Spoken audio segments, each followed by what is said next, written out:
This aircraft is the most advanced of its breed. Built around a first look, first shot, first kill ethos, it is all set to become the air-dominant stealth fighter of the 21st century. The Raptor is a killing machine, just like the name implies. As deadly as it looks, it's even more deadly when it gets out there and does its job.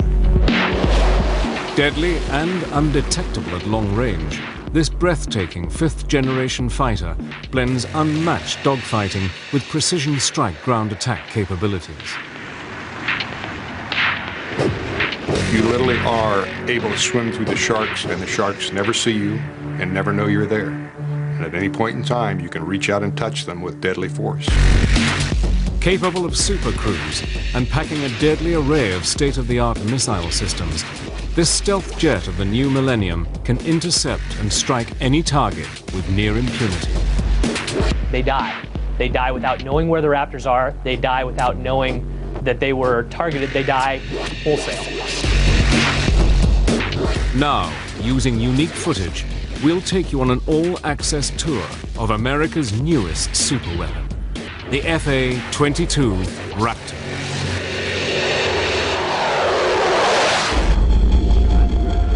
(1981). In his first press conference as chief executive of the United States, Ronald Wilson Reagan offered a deal to the Soviet leader Leonid Brezhnev. If Soviet SS-20 missiles aimed at Western Europe were removed, America would not deploy its Pershing II cruise missiles to counter the threat. Throughout the 1960s and 70s, the Soviets developed different missiles to attack in different altitude bands. You couldn't fly under the missile threat. You couldn't fly over the missile threat. You had to deal with the missile threat. One way to do that is to make suppression of enemy air defense, that is, destroying the missile sites and the radars, the most important mission for the Air Force.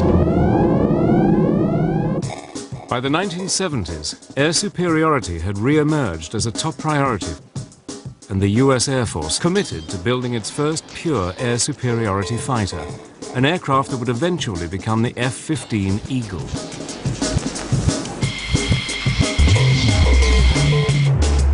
But just as F-15s became operational in 1978, alarming new evidence suggested that the new fighter's superiority might only be temporary. US reconnaissance satellites passing over a Soviet flight test center north of Moscow discover new Soviet fighters being tested. One was the agile fighter, the Mikoyan MiG-29. But the other came as a huge shock to Western analysts. It was bigger than the F-15 and far bigger than any previous Soviet-built fighter, the Sukhoi T-10 prototype. At that time, the Soviet Union initiated some very aggressive programs to come up with counters. And both Mikoyan and Sukhoi, both those design bureaus, initiated new aircraft development efforts. And it appeared that they were on a track that would field some very advanced fighters. If the MiG-29 had concerned the American military establishment, the existence of the Sukhoi T-10 set alarm bells ringing. These are very good aircraft. They're aircraft that play in the same league as some of the top NATO aircraft, like Phantom, and ultimately like F-15. The goal is world peace. Just weeks into his first term, America's 40th president increased US defense spending by $32.5 billion and began the rearmament of the United States on a colossal scale. In 1981, the Cold War was getting very warm. As Reagan and Brezhnev squared up, the US Air Force concluded that it urgently needed a replacement for its F-15, an advanced tactical fighter, or ATF, that would have no equal. As American planners start to develop the concept of air-land battle to fight World War III, the US Air Force starts to think about the kind of equipment it wants to have when it comes time to fight the war. At that time, in the secretive black world of advanced aviation development, one technology had emerged at the forefront of all military aircraft development: stealth. During that period, the late 1970s, of course, in what we call the black world, in the world of secret programs, there was a great effort going on to come up with counters to these new Soviet weapon systems that could enable us to knock out their SAM system. And that, of course, led to the development of the F-117. Analysis of air-to-air combat in Vietnam, called the Red Baron study, had kick-started the race for stealth. An operational analysis study showed that in Vietnam that most aircraft were killed by other aircraft that they hadn't seen. So from this you get the idea that if the aircraft isn't seen, it has a tremendous advantage. Air combat data from World War II and Korea had reinforced this need for invisibility. So from this, in a process of operational analysis, the US Air Force learns that what you really need to do is be invisible to the enemy. And that means that an aircraft is designed to be as near as possible invisible to an enemy fighter aircraft. Its geometry is designed to give it a very low profile, that is to make it very invisible to an oncoming fighter aircraft using high-frequency fighter aircraft radar. The principle of stealth technology is to literally make an aeroplane invisible to the enemy. An aircraft's shape must reflect incoming radio waves away from the enemy radar, rather than towards it. To further increase low observable characteristics, an aeroplane is then covered in materials that absorb radar signals, further reducing its visibility on a radar screen. Stealth doesn't mean invisible. It just means less visible. Operational analysis shows that if you apply certain computer models to air-to-air combat, the more stealthy aircraft, the one that's harder to see, is likelier to win.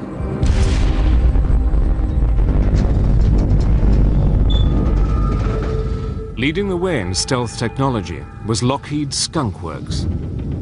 In the late 1970s, stealth wasn't widely known outside of a few companies. The ability to integrate stealth technology, shaping for stealth, and the materials was really only well known in two companies. It was Lockheed and Northrop. In 1977, amid unprecedented security, Lockheed had flown a prototype of the world's first stealth fighter. And by the 1980s, during Operation Just Cause, its F-117 had helped to destroy General Noriega's regime in Panama.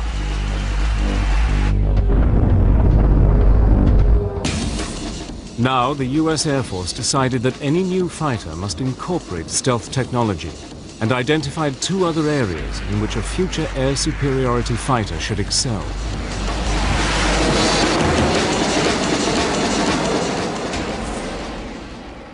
Well, at that stage of the game, it was clear that the Air Force wanted a stealthy fighter.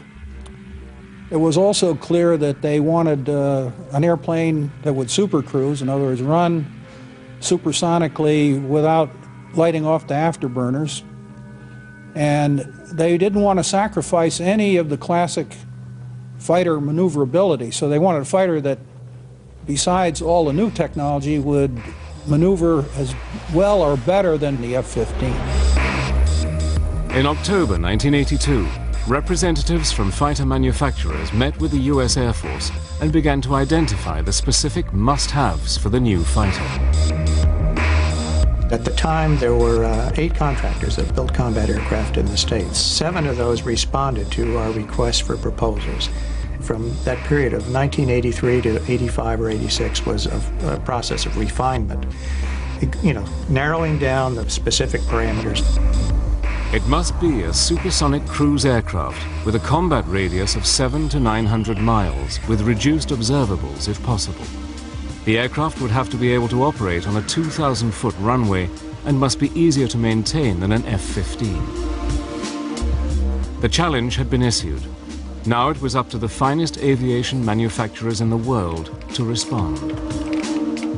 I'm a village optimist, and I have to say that the requirements were very demanding, but I didn't have any strong feeling that we couldn't do this. The Advanced Tactical Fighter program was about to begin, and the Raptor, America's fifth-generation fighter, was about to be hatched.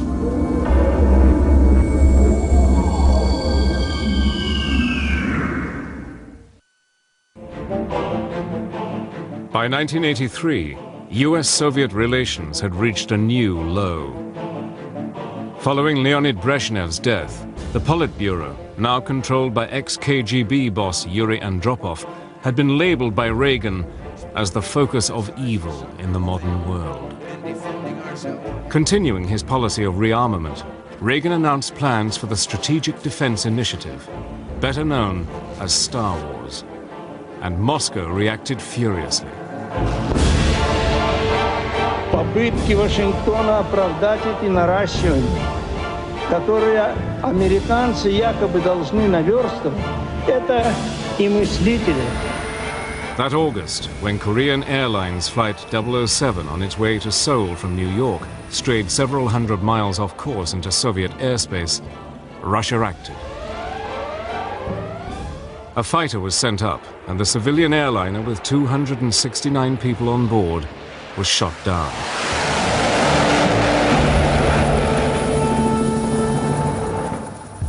The shooting down of KAL 007 sent shockwaves around the world, straining international relations almost to breaking point. What can we think of a regime that so broadly trumpets its vision of peace and global disarmament, and yet so callously and quickly commits a terrorist act to sacrifice the lives of innocent human beings?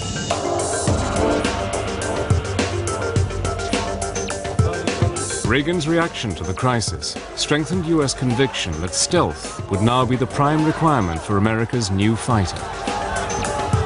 Some senior people in the Pentagon looked at the stealth requirements and decided they were inadequate, and they radically changed them. So stealth became a really major, dominant requirement in the program. In this politically charged climate, the US Air Force created its Advanced Tactical Fighter, or ATF, System Program Office. Based at Wright-Patterson Air Force Base in Ohio, Colonel Albert C. Picarillo is placed in charge of the division. One of the things we really wanted was the ability to leverage stealth in a high-performance fighter. And we also wanted this high-performance fighter to still be capable of good close-in, within visual range maneuvering capability. In fact, we wanted more than just existing capability in some areas. The manufacturers are invited to submit concepts for an aircraft with an operational radius of 800 miles, enough to allow it to operate over the entire central region of Europe from bases in central England. It should have low observable characteristics and be able to cruise at Mach 1.5 for an astonishing 600 miles. We weren't building an airplane for the 1990s, although that was what we were trying to do. We were really building a fighter for the 21st century that could take on all of the advanced threats that the Soviet Union was likely to throw at us.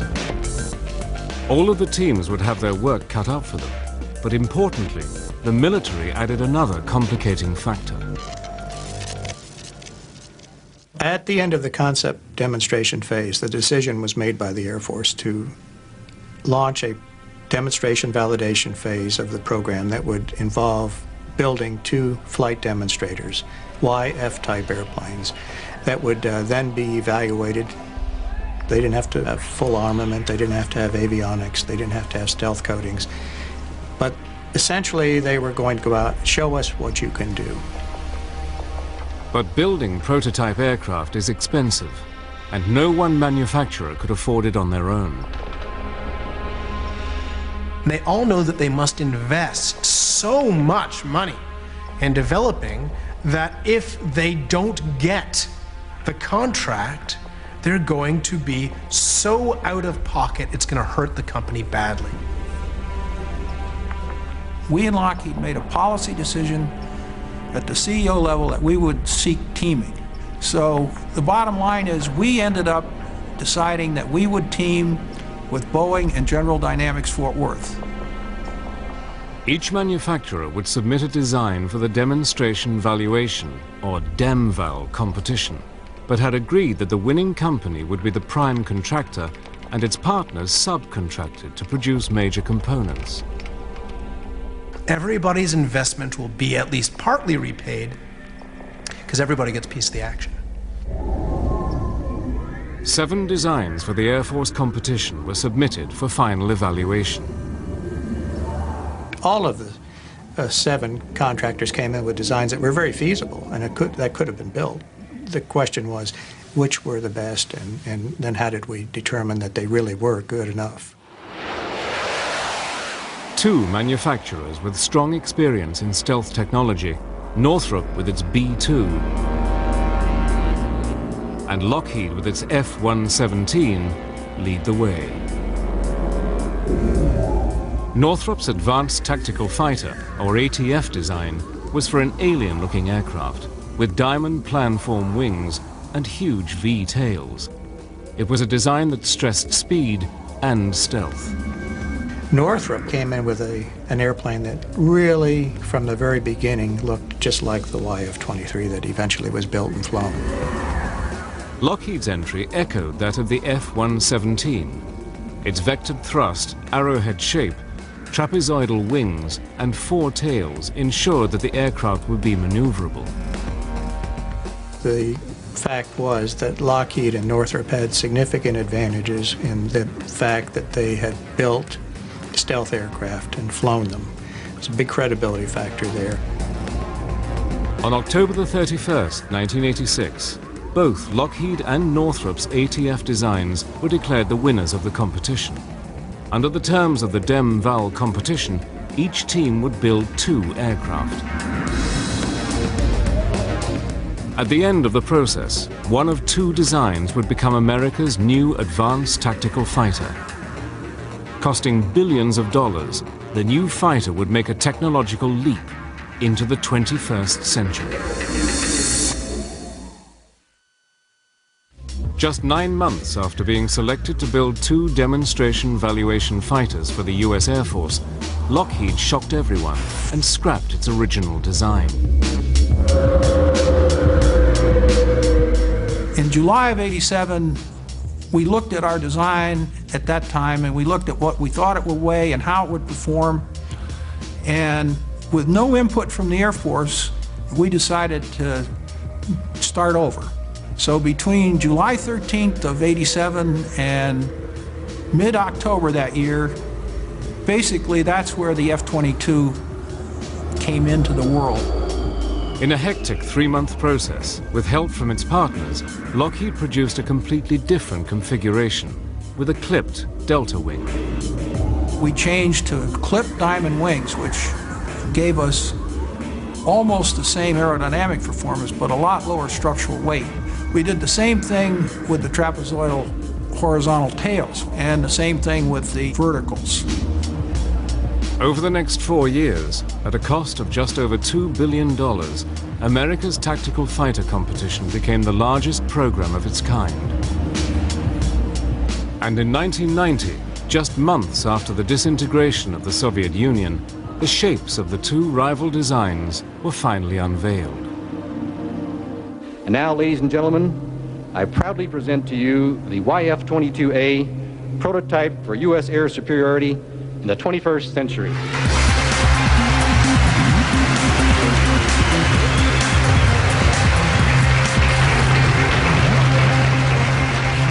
On behalf of the entire team, I am honored to present the YF-23.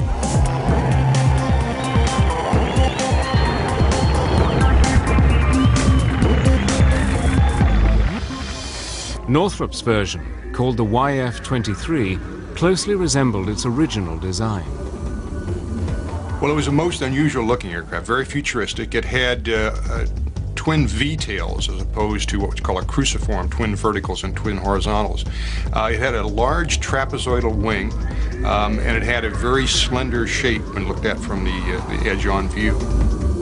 In contrast, Lockheed's design, called the YF-22, seemed surprisingly conventional. with 4 tail surfaces, vectored thrust, a broad solid body, and a conventional wing. But unlike Lockheed's other stealth aircraft, the F-117, radar-absorbent materials were not applied over the whole of the A-22, but used selectively on its edges, cavities, and crucial surface areas. You walk around the airplane, everywhere you look, what you see is something that's designed to do the job in the most efficient and effective way, and no wasted space, no wasted capability. It's truly an airplane that's intended and has been optimized for its job. The F-22 carries its weapons internally. 4 weapons bays are hidden in the central mid-body section. 6 missiles can be carried in the ventral bays, which are covered with bifold doors. The side bays will each hold 1 Sidewinder missile carried on a trapeze launcher.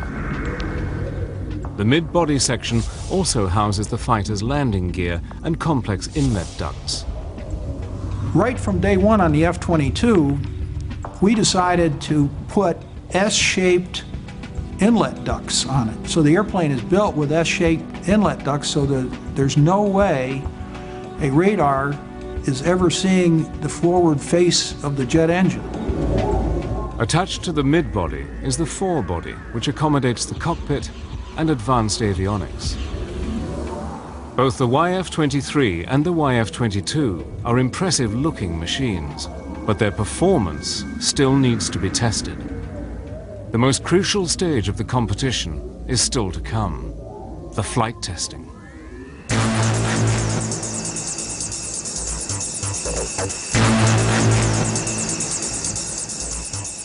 Northrop was first in the air. In August 1990, flown by Paul Metz, the YF-23 got airborne.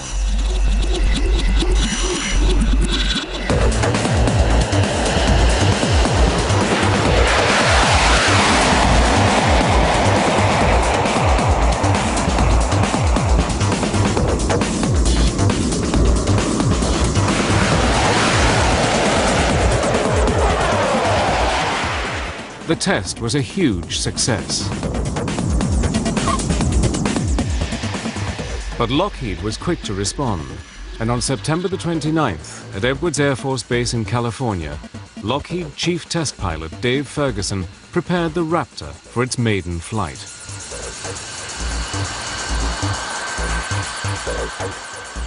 I pulled on the runway and looked down the runway. It was just a feeling of really relief and that we're going to do it. And I ran the airplane up to 80% military power. And the acceleration was just amazing. I mean, it was like an F-15 in full afterburning.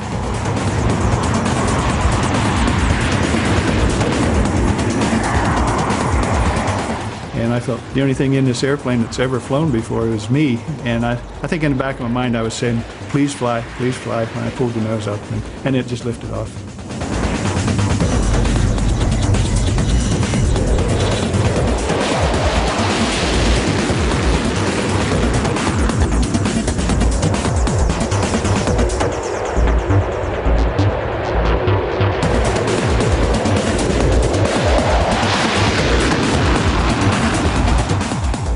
I was fully aware we had a wonderful flying airplane, and the handling qualities in the takeoff and landing, or power approach as we call it, were just absolutely superb.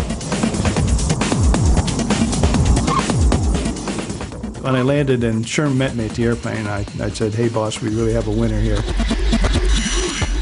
The way the F-22 performed was no surprise to anybody who was involved in the program, not at all. I mean, my money has been on the F-22 from early 1985, and it'll be there till I'm gone.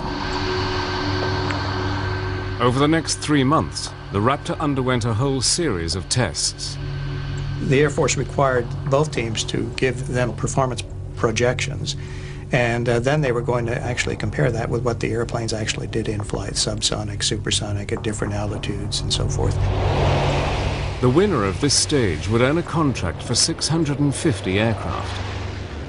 The decision would hinge not just on what the contractors promised, but on the Air Force's confidence in their ability to deliver. We expected to get a lot of flying done in the 90 days. We actually got 72 flights out of 2 airplanes in 90 days. And that is about as good as you can do. During flight testing, the Raptor had beaten Northrop's YF-23 in a number of crucial performance areas. We focused on the supersonic testing, including supercruising, and we did something that Northrop didn't do, and that is we did launch a couple of missiles. We launched a Sidewinder out of the internal side bay on our prototype airplanes, and we launched an AMRAAM long-range air-to-air missile out of the internal weapon bays. The YF-22 had clearly shown that in every category it was far superior to any existing fighter. The Air Force was very impressed by what Lockheed had done. Their flight test program was very aggressive. They flew hard and fast. They flew many more hours and sorties than Northrop did. And all of that gave the Air Force confidence that they knew what they were doing, high confidence, and they could build a superior airplane.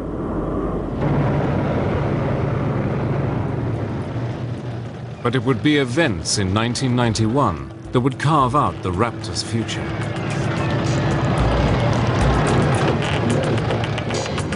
"22 minutes after midnight on January the 17th, 1991, Lockheed's stealth F-117 spearheaded US strikes against Saddam Hussein's regime. The performance of Lockheed's stealth bombers during Operation Desert Storm would give the company and its aircraft some priceless publicity.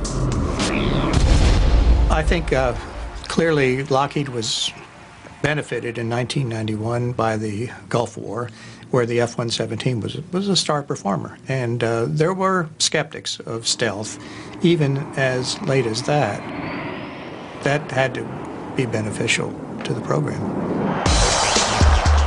But another aircraft also emerged from the Gulf War with a glowing reputation.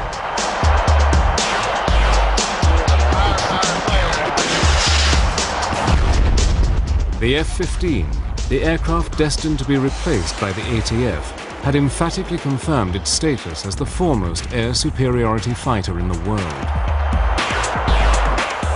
Now it appeared that the need for an advanced stealthy fighter, the F-22, might be totally unfounded. See, it's not like the F-15 wasn't any good. It's a good aircraft. It's still a good aircraft. It will be a good aircraft for years to come. You could even just tool up the factory and keep building new F-15s. Why not? Hey, I'm going to bring him up now. But not everyone agrees.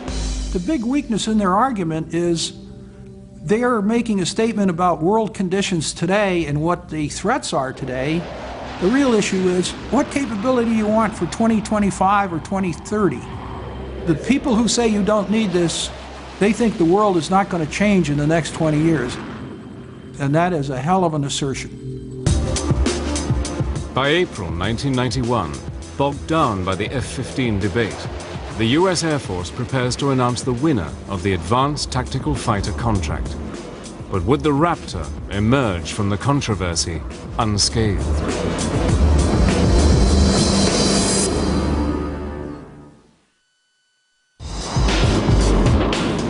On April the 1st, 1991, the US Air Force awarded a $9.5 billion contract to the Lockheed, Boeing, General Dynamics team responsible for the winning F-22 Raptor design. Having won the contract, Lockheed announced that it intended to locate the F-22's headquarters in Georgia, where the Raptor's forward fuselage would be built. General Dynamics will build the F-22's mid-body section in Fort Worth, Texas, and Boeing would manufacture the wings and tail in Seattle, Washington.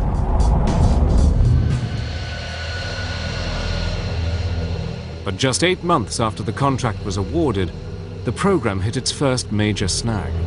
We lost one of the YF-22s. Fortunately, the test pilot, who's a good friend of mine then and now, walked away unharmed. During preliminary testing, the unthinkable happened. a YF-22 flown by Tom Morgenfeld crashed just after takeoff.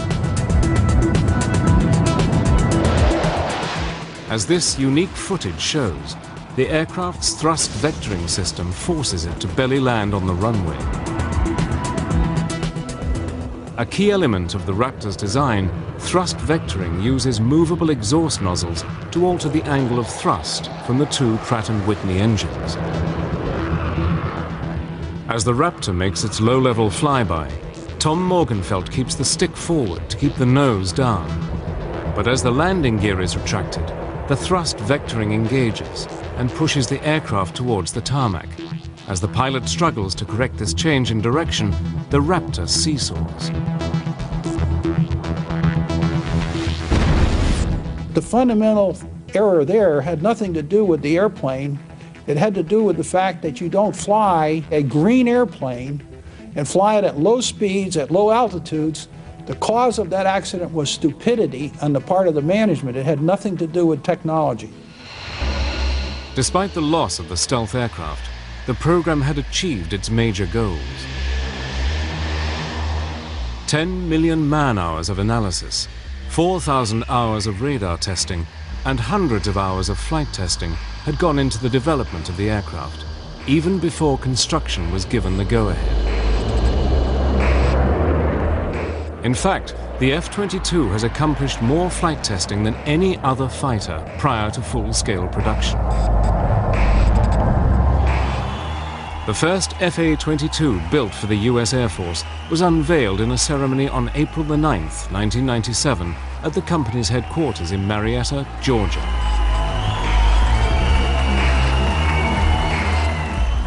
Now, Air Force pilots would get the opportunity to check out the new aircraft for themselves.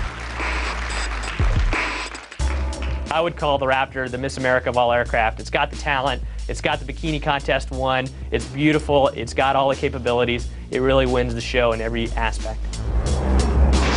The airplane is eye-watering.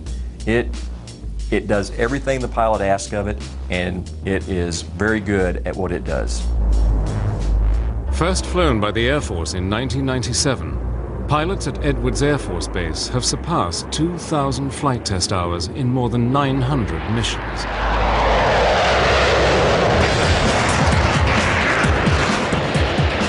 The first time I went out, one FA-22, me, against 4 F-16s. And they told me what they were going to do. They were going to do everything possible to defeat my systems. And I watched exactly what they did the entire time and shot them all. It was almost too easy, and I was almost laughing in the cockpit. One of the key advances in the Raptor's design is its advanced cockpit and integrated avionics systems.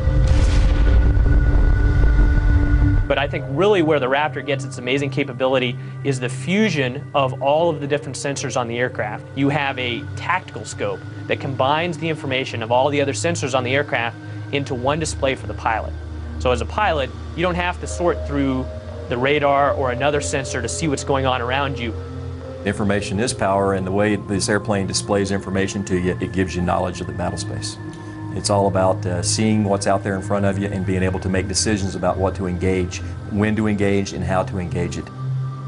I'd say integrated avionics does two things for me. Number one, it makes me a lot safer. It gives me less chance to crash my jet. It also makes every pilot who flies this aircraft more deadly.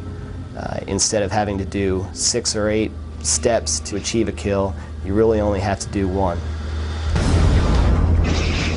The Raptor carries a formidable array of ordnance. All of the Raptor's weapons are housed inside the aircraft. 2 bays at the bottom of the plane utilize a pneumatic-style hydraulic launcher that literally punch the missiles, or JDAMs, out of the aircraft with a force of 40 Gs. And 2 side bays house air-to-air missiles.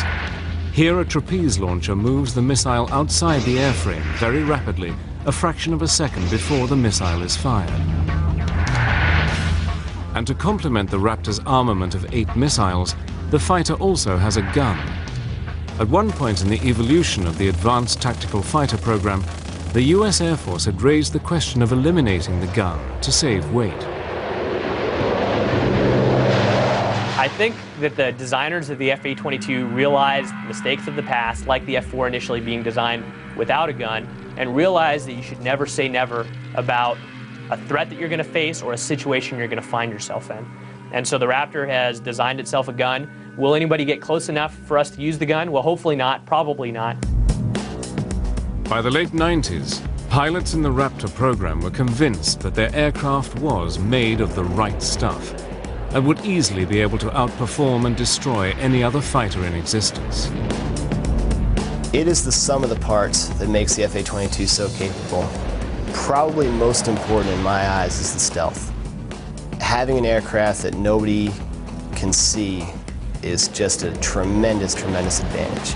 The speed, the maneuverability, the precision, all of those factors are incredible also.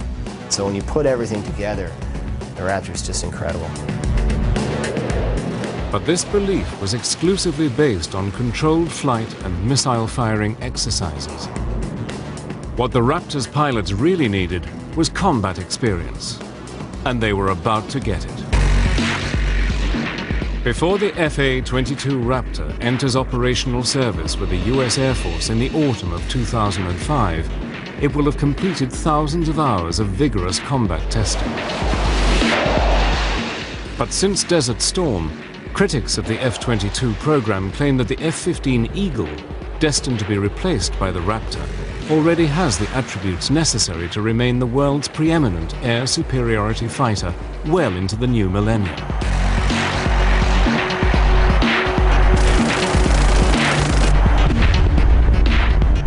It is a view dismissed by the US Air Force.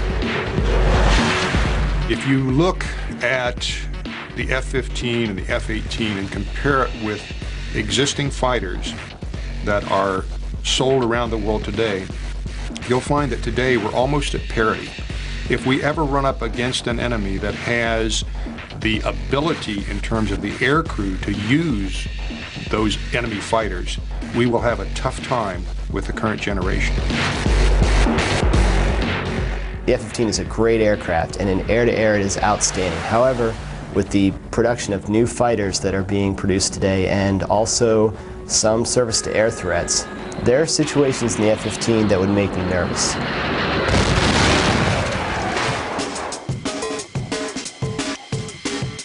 In March 2003, supporters of the F-15 got the opportunity to see whether or not the Eagle was still the best fighter in the sky.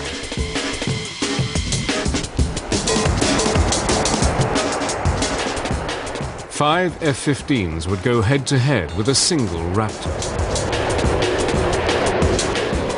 Although no missiles would be used during the exercise, the sorties would closely resemble actual combat. No quarter would be given by either side. This was a kill or be killed exercise. There were 5 adversaries and me, and my biggest concern was running out of weapons too soon. All 5 F-15s are flown by experienced F-22 pilots. One by one, the Raptor brings them down. I could never see them. I never knew that they were there, and I died. You got someone locked? Roll up.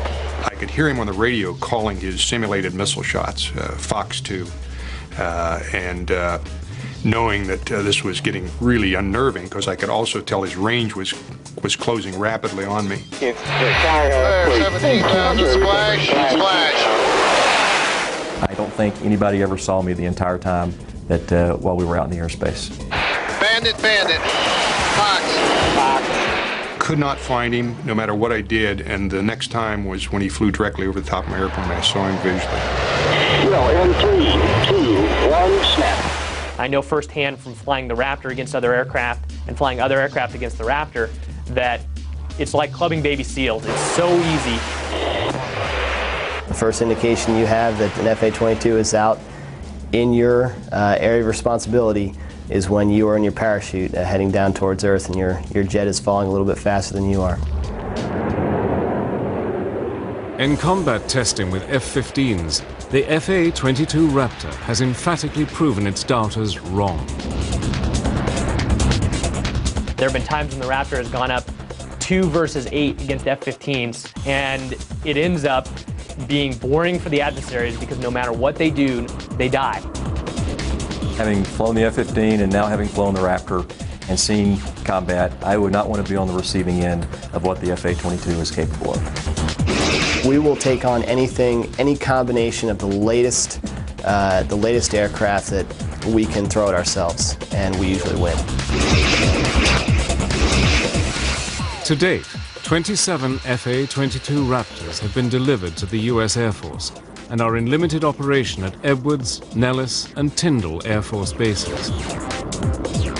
Many more will follow. The Air Force has agreed to a final production run of almost 300 aircraft. I think 300 FA-22s will tip the scales of any conflict in our favor. I think that any country who sees 300 FA-22s flying towards it has got to get a little nervous. Lockheed expects that a full production rate of 60 aircraft per year will have been achieved by the end of 2004. And with components and parts coming from 46 congressional states, the FA-22 is truly a national effort. Costing a massive $93 million each, the Raptor is certainly the world's most expensive fighter aircraft, but for many, it is money well spent. Yeah, this is something special. This was not like an F-15 on steroids or an F-16 on steroids. This was the real thing with a leap of technology that's orders of magnitude better than what we have now. The interesting thing about the F-22, though, is it is a fixed volume with an infinitely increasing ability in terms of its computer capabilities. If you think about the airplane, it has fixed holes in the sides of the fuselage where computers sit today. In the future, there will be more computer capacity that requires less power going in that same physical hole. So the FA-22, over the course of its life, will only become a more and more flexible and more potent machine as computer capacity increases. America's FA-22 Raptor was created out of the Cold War fear that Russian-made fighters would sweep aside the F-15. But the world has changed since the frigid days of the Cold War. The Soviet Union no longer exists, and the F-15 has more than earned the fear and respect it commands as the current frontline fighter for the US Air Force. But the Raptor, Lockheed's FA-22, looks all set to carry US Air Force doctrine well into the 21st century. I'd be terrified to go into the arena with something like that. I really would.